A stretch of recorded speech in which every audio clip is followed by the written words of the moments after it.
Très tôt ce mercredi matin, cette route habituellement mouvementée est déserte.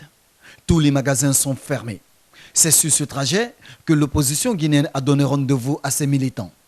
Nous voici au domicile de Cellou Dalein Diallo, chef de file de l'opposition guinéenne dans la banlieue de Conakry. Certains militants sont déjà sur place. Après quelques entretiens avec certains responsables de son parti, il prend la direction de Koza, le point de départ de la manifestation.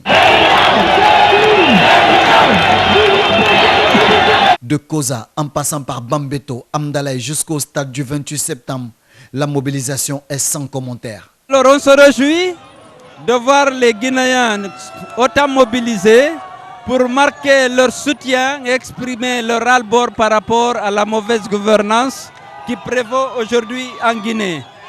C'est aussi un message qu'ils envoient à Alpha Condé pour le mettre en garde contre la modification de la Constitution, parce que sa volonté est désormais manifeste qu'il veut s'octroyer un troisième mandat en tripotant la Constitution. Le peuple de Guinée lui montre ainsi qu'il n'acceptera pas le tripatouillage de la Constitution.